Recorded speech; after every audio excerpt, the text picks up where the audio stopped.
नमस्कार मित्रांनो, मी गोपाल टाकेबळे. मित्रांनो, महाराष्ट्र इमारत व इतर बांधकाम कामगार कल्याणकारी मंडळाअंतर्गत कामगारांची मित्रांनो नोंदणी करण्यात येते आणि या नोंदणीनंतर मित्रांनो कामगारांना एक ओळखपत्र सुद्धा देण्यात येते. मित्रांनो, अगोदर काय व्हायचं, हे ओळखपत्र घेण्यासाठी मित्रांनो कामगारांना आपल्या जे जिल्हा कार्यालय आहे तिथे जावं लागत होतं. पण मित्रांनो, आता हे तुम्ही घरबसल्या ऑनलाईन सुद्धा काढू शकता. तर मित्रांनो, तुमची कामगाराची फाईल जर असेल तर तुम्हाला ओळखपत्र तुम्ही ऑनलाईन कशाप्रकारे काढायचं याबद्दलची संपूर्ण A to Z माहिती पाहणार आहोत. तत्पूर्वी का आपण चॅनलवरती नवीन असाल तर कृपया चॅनलला सबस्क्राईब करून ठेवा.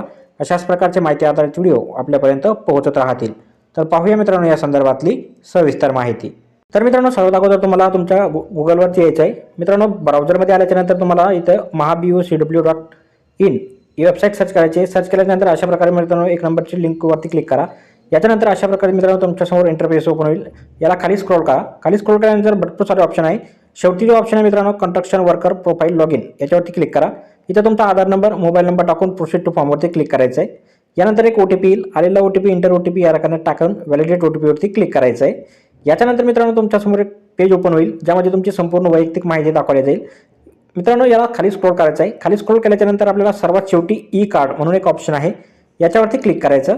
याच्यावरती क्लिक केल्याच्यानंतर मित्रांनो ज्यांचं रिन्युअल असेल त्यांना मित्रांनो अशा प्रकारे दोन दिसेल, ज्यांचं नवीन फाईल असेल त्यांना फक्त एकच ऑप्शन दिसेल. तर याच्यामध्ये आपल्याला ई कार्ड रजिस्ट्रेशन प्रिंट आणि ई कार्ड रिन्युअल प्रिंट जे असेल ते अशा प्रकारे प्रिंटवरती क्लिक करा. यानंतर अशा प्रकारे तुमचं ओळखपत्र इथं दाखवलं जाईल. प्रिंट ऑप्शन आहे, प्रिंट कार्ड करून आपण इथे प्रिंट काढून घेऊ शकता. तर भेटूया मित्रांनो पुढच्या व्हिडिओमध्ये अशाच एका नवीन माहितीसह. तोपर्यंत व्हिडिओ आवडल्यास व्हिडिओला लाईक आणि शेअर करा. धन्यवाद.